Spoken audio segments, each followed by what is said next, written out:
Historia del capitalismo. Crisis, guerras y el Estado interventor. Un día el mercado se creyó Dios y al siguiente amaneció crudo, tirado en la banqueta de la historia.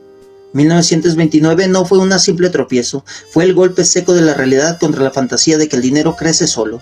Wall Street ardió sin fuego, pero con números rojos que quemaron más que cualquier incendio. La fe en él, déjalo al mercado, se agrietó como vaso barato. Y ahí, en medio del ruido, apareció una idea incómoda. Si el mercado se desmadra, alguien tiene que recoger los pedazos. Los mercados pueden permanecer irracionales más tiempo del que tú puedes permanecer solvente. Maynard Keynes. Traduciendo esto, el sistema puede portarse como loco más tiempo del que tú aguantas sin lana. Y cuando la locura pega, no basta con rezar ni con discursos de todo se arreglará solo. No, compa, se necesita intervención, se necesita Estado. Palabra que a muchos les da urticaria, pero que en momentos de crisis se vuelve el único adulto en la habitación. La Gran Depresión no fue solo una caída de bolsa, fue gente sin chamba, fábricas cerradas, comida escasa. Fue el capitalismo enseñando su lado más culero. Producir mucho y repartir mal.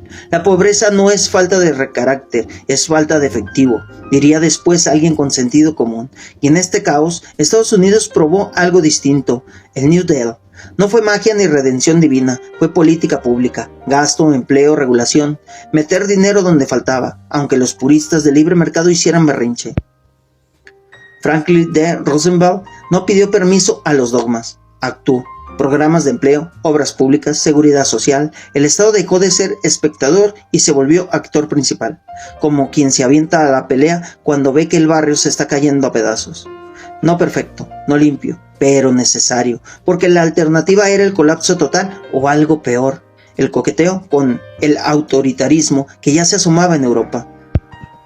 Y justo ahí entra el siguiente acto, la guerra, la Segunda Guerra Mundial. No solo fue una tragedia humana brutal, también fue una máquina económica, producción a escala absurda, empleo masivo, innovación acelerada. La economía de guerra convirtió la destrucción de motor de crecimiento. Una paradoja bien cabrona. La guerra como salida de la crisis. La guerra es la continuación de la política por otros medios. Clausewitz. Y también fue la continuación de la economía por medios violentos. Este bloque no es una historia de héroes, es una radiografía, crisis que rompen mitos, ideas que se vuelven herramientas y estados que cambian de forma según la presión. Aquí no hay cuentos de hadas, hay números, decisiones y consecuencias. Y hay una pregunta que no se va. Cuando el sistema falla, ¿quién paga el precio? ¿Y quién decide el remedio? Porque en esa respuesta se juega todo. No empezó con un grito, empezó con una euforia, gente comprando acciones como si fueran boletos de la lotería con premio asegurado, crédito fácil, bancos prestando sin mucha pregunta, periódicos vendiendo la idea de que el mercado solo sabía subir. Cuando los hechos cambian, cambio de opinión, diría Keynes. El problema es que muchos no cambiaron nada hasta que el suelo desapareció. El 24 de octubre de 1929. El famoso Jueves Negro. Las acciones se desplomaron, no fue un resbalón, fue caída libre. Y cuando cae la bolsa, no solo pierden los ricos jugando la especulación, se rompe la cadena completa. Bancos quiebran, empresas cierran, trabajadores se quedan sin ingreso. El dinero deja de circular y sin circulación, la economía se asfixia. Irving Fisher, economista respetado en su momento, dijo días antes del colapso que las acciones habían alcanzado una meseta permanentemente alta. Error histórico. La frase quedó como epitafio de la arrogancia. El mercado no es oráculo, es un reflejo de expectativas, miedos y burbujas, y cuando la burbuja revienta, no pide permiso. La Gran Depresión fue una caída de demanda brutal. La gente dejó de consumir porque no tenía con qué, y las empresas dejaron de producir porque no había quien comprara. Un círculo vicioso. Keynes lo explicó sin vueltas. El problema no era la capacidad de producir, era la falta de gasto. La dificultad no reside en las nuevas ideas, sino en escapar de las viejas. Y las viejas ideas decían, no intervengas, ajusta, deja que el mercado se corrija solo. Ese ajuste significó recortes, despidos, salarios más bajos. Resultado, más caída de consumo, más recesión, más miseria. Un loop infernal.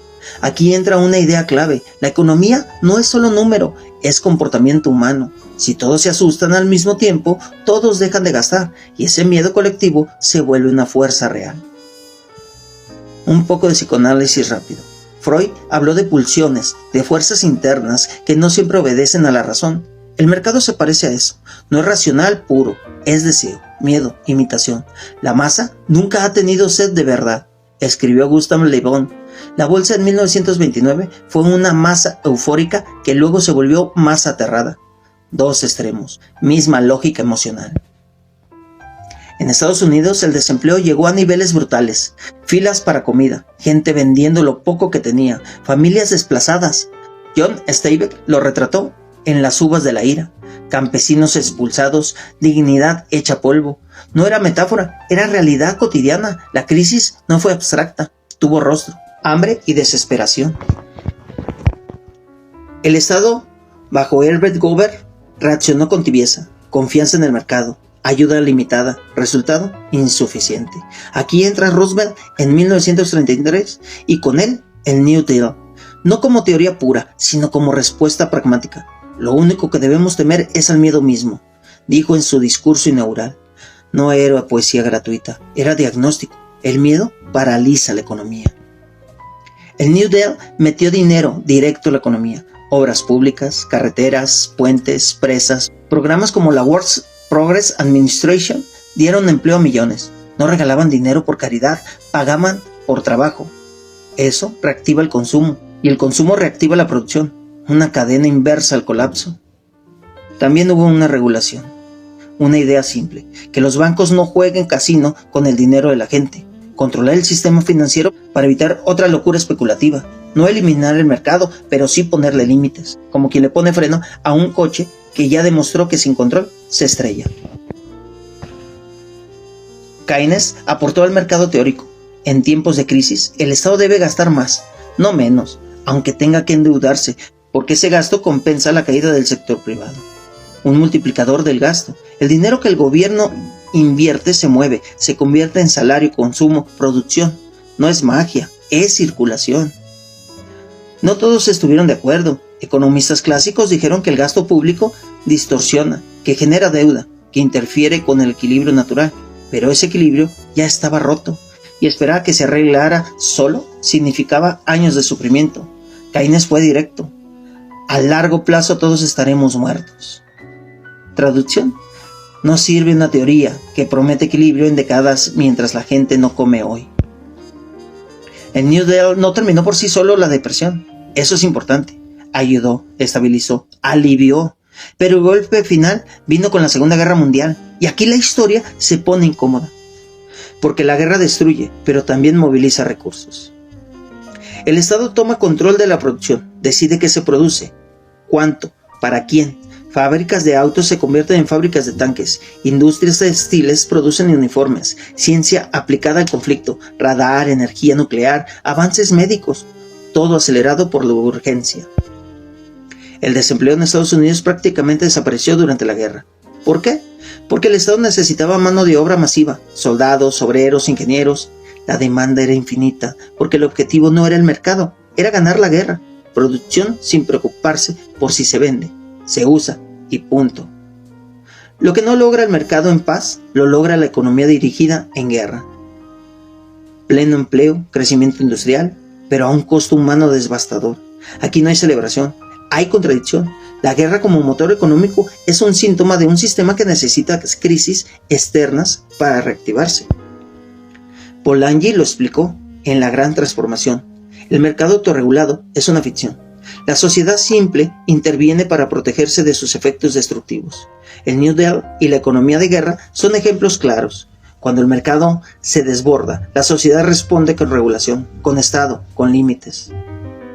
La legitimidad, el Estado interventor no surge solo por teoría económica, surge porque la gente exige soluciones, porque el sufrimiento masivo genera presión política. Si el sistema no responde, aparecen alternativas más radicales. En Europa, la crisis alimentó el ascenso del fascismo En Estados Unidos, el New Deal fue una forma de contener ese descontento dentro de un marco democrático. George Orwell escribió: en tiempos de engaño universal, decir la verdad se convierte en un acto revolucionario. La verdad en los años 30 era incómoda. El mercado no se arregla solo en crisis profundas, necesita intervención. Negarlo era sostener una ilusión. Durante el New Deal, artistas fueron financiados por el Estado, pintores, escritores, fotógrafos. No solo se trataba de economía dura, también de narrativa, de documentar la crisis. Dorothea Lange capturó la imagen de migrantes que hoy siguen doliendo, el arte como testimonio del desastre y como herramienta política. Las sociedades no sobreviven solo con producción, necesitan sentido, cohesión. El New Deal también fue un intento de reconstruir ese tejido. Seguridad social, derechos laborales, sindicatos fortalecidos, no solo trabajo, también dignidad.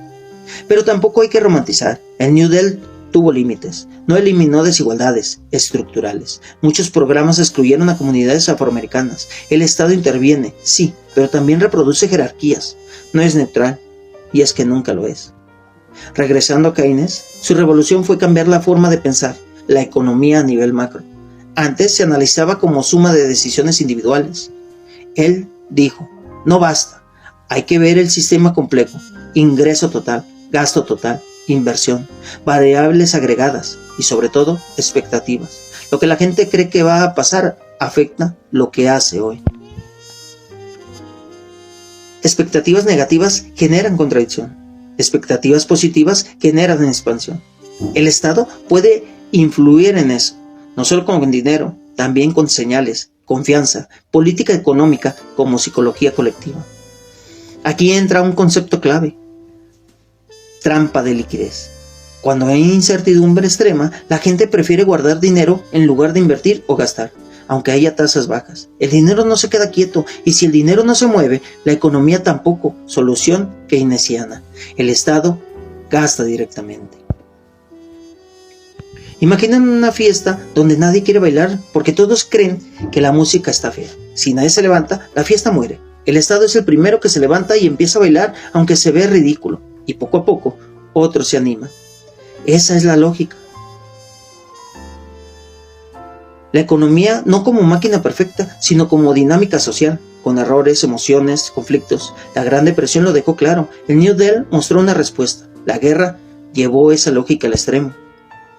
Y aquí va una frase de Bertolt Brecht, que es robar un banco comparado con fundar uno. Esto es una ironía directa. El sistema financiero puede causar daño masivo sin consecuencias equivalentes. 1929 fue prueba de eso. La regulación posterior fue un intento de corregir esa asimetría. La crisis rompe certezas. Ideas nuevas se vuelven necesarias. El Estado pasa de árbitro a jugador y la economía deja de ser un dogma para convertirse en campo de disputa. No hay neutralidad, hay decisiones, y cada decisión tiene costo. La pregunta sigue abierta: ¿hasta dónde debe intervenir el Estado? Porque demasiado control puede sofocar, muy poco puede dejar todo el caos.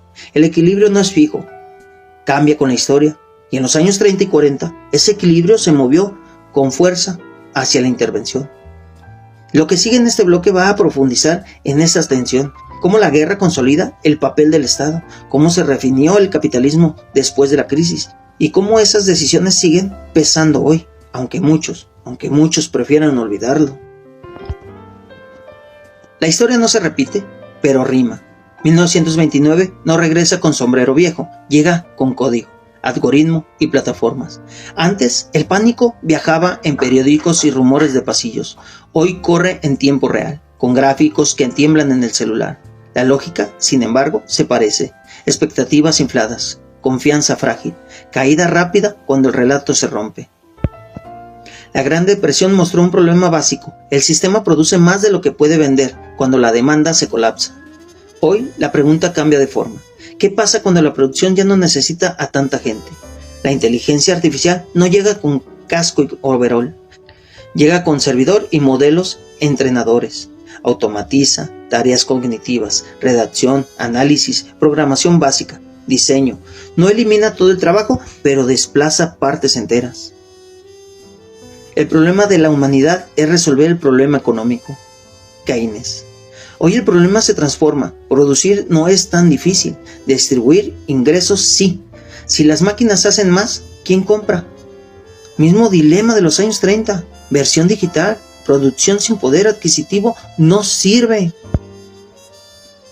Una empresa automatiza atención al cliente con IA, reduce costos, sube productividad, despide a 100 personas. Esas 100 personas dejan de consumir como antes. Si ese patrón se repite en miles de empresas, la demanda agregada se resiste. La ganancia micro choca con el efecto macro. Exacto el tipo de contradicción que Keynes señaló. Aquí entra la idea de desempleo tecnológico. No es nueva. En el siglo XIX los luditas rompían máquinas, no por ignorancia, sino por supervivencia. Hoy nadie rompe servidores a martillazos, pero el miedo es parecido.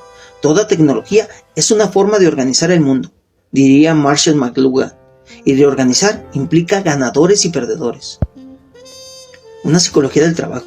El empleo no solo paga cuentas, da identidad, rutina, sentido. Quitar el empleo sin ofertar alternativas genera ansiedad.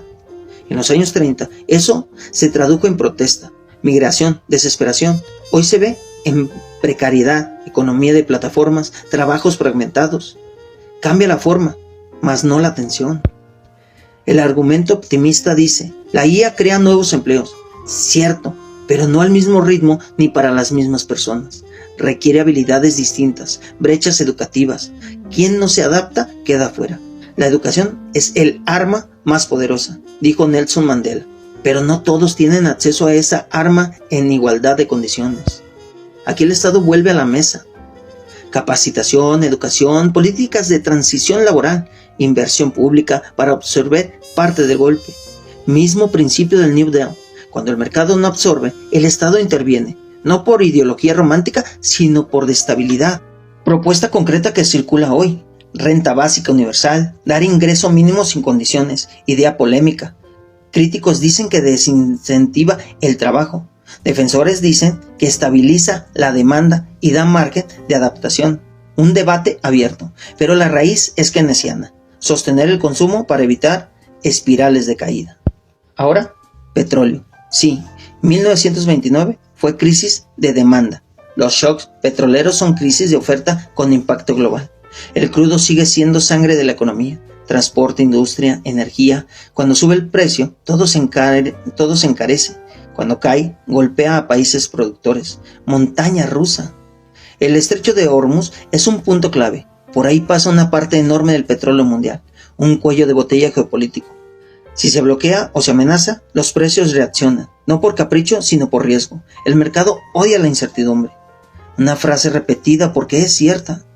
Tenemos una comparación histórica. En los 70, crisis del petróleo por conflicto en Medio Oriente, inflación alta, crecimiento bajo, estanflación. El modelo keynesiano clásico se complicó. Hoy, esa tensión entre Estados Unidos e Irán, en esa zona, tiene efectos similares. La alza de precios, presión inflacionaria, impacto en cadenas de suministro. Si el barril sube fuerte, el costo de transporte aumenta. Eso se traslada a alimentos, bienes, servicio, inflación. Los bancos centrales reaccionan subiendo tasas, créditos más altos, la inversión se frena, el empleo sufre, cadena completa. No es teoría abstracta, es mecánica económica. Aquí se cruza con la IA. Por un lado, automatización reduce costos en algunos sectores. Por otro, energía cara sube costos en otros. Fuerzas opuestas. El resultado depende del balance. No hay línea recta. La economía está incrustada en la sociedad. El precio del petróleo no es solo número, es política, guerra, decisiones estratégicas. El estrecho de Hormuz no es un dato geográfico neutro, es punto de poder. Quien controle ese paso influye en la economía global. El capitalismo moderno presume eficiencia, pero depende de rutas físicas vulnerables, un estrecho, un conflicto, y el sistema tiembla. Globalización como red, eficiente y frágil al mismo tiempo. Cada vez que hay tensión en esa zona, los mercados reaccionan antes de que pase algo concreto. Las expectativas, miedo anticipado. Igual que en 1929, pero con velocidad digital. El pánico ya no espera confirmación. Volviendo al desempleo, la combinación de automatización y shock energéticos pueden generar escenarios complicados. Empresas recortan por costos altos y sustituyen con tecnología. Doble presión sobre el trabajo.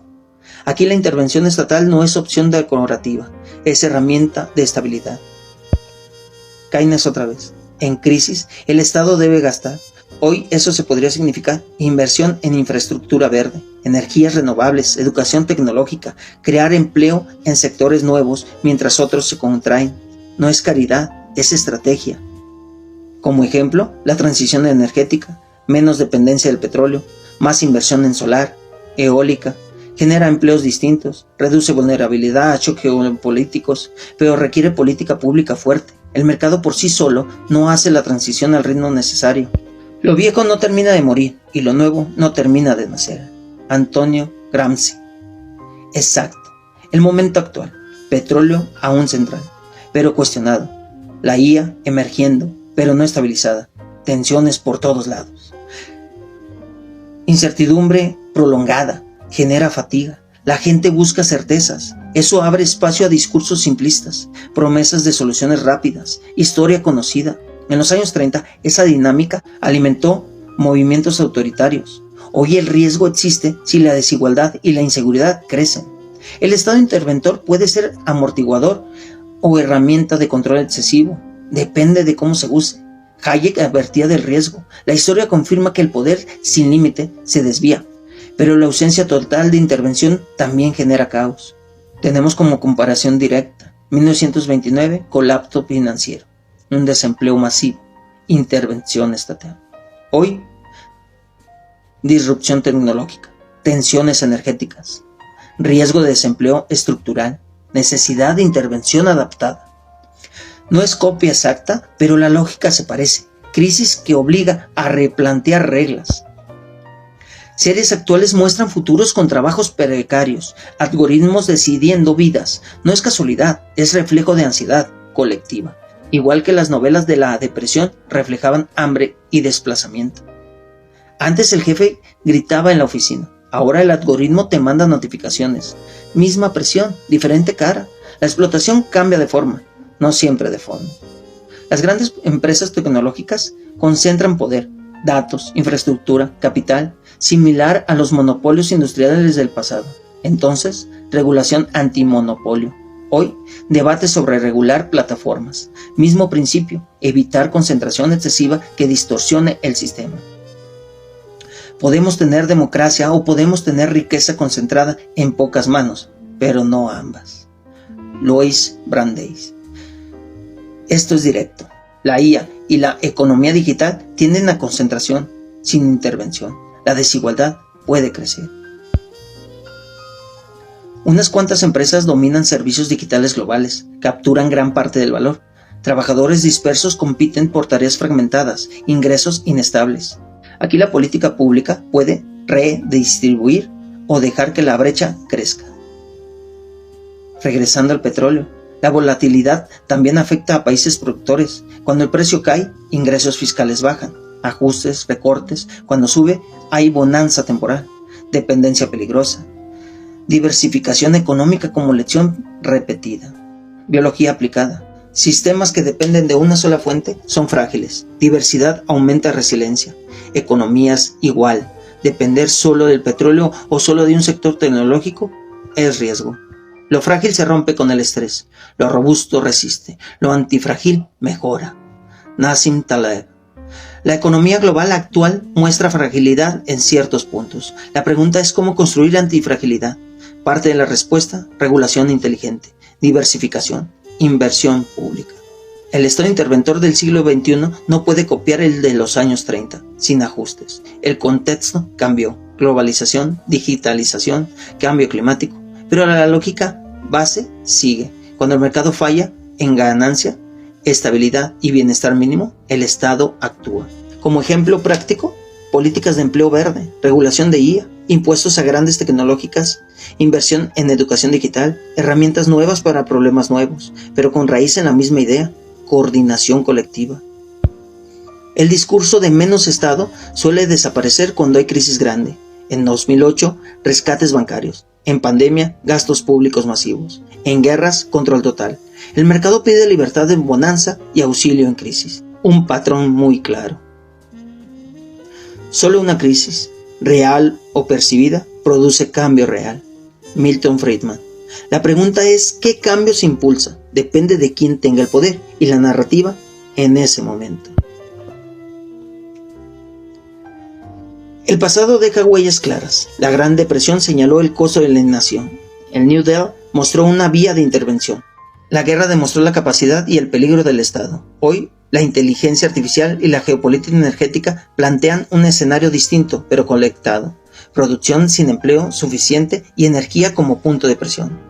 La decisión no es entre mercado o Estado como caricatura. Es cómo se combinan para evitar que el sistema se vuelva máquina de exclusión o de control absoluto. Equilibrio incómodo, siempre en movimiento. Y en ese movimiento, la historia no da receta, pero sí advertencia. Ignorarla sale caro. La historia deja una lección sin adornos. Cuando el mercado se rompe, alguien paga la cuenta. En 1929 la pagó la gente común. Desempleo, hambre, desesperación. El Estado tardó en reaccionar y el costo subió. Después vino el giro, intervención, gasto público, regulación, no como ideología pura, sino como respuesta concreta a un desastre real.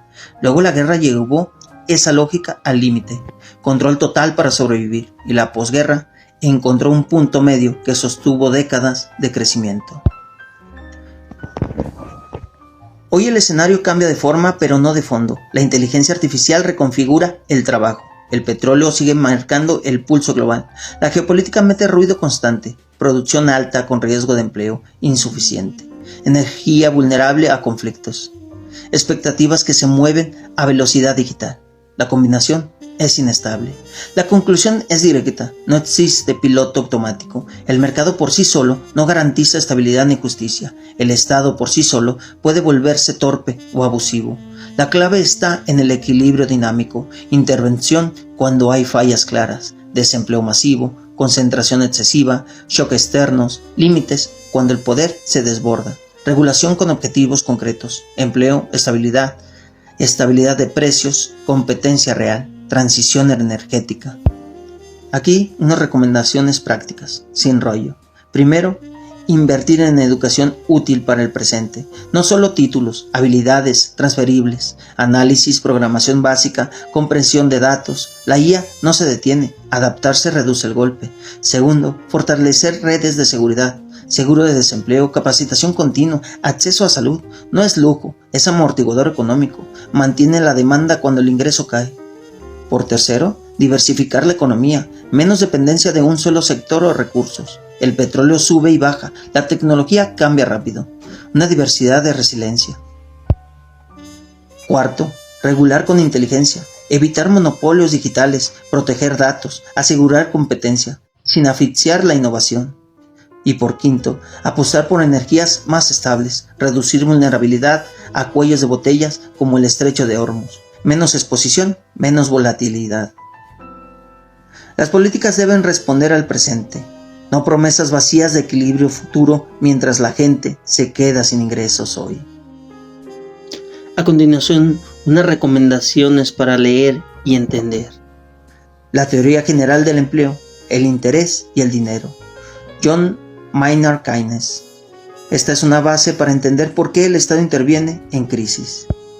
La gran transformación. Polanyi. Esta explica por qué el mercado necesita límites sociales. Las uvas de la ira. John Steinbeck. Un retrato humano de la Gran Depresión.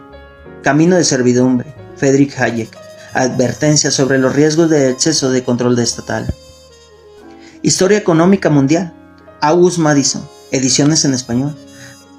Un panorama de largo plazo con datos claros. El capital en el siglo XXI. Thomas Piketty. Desigualdad y concentración en el capitalismo moderno.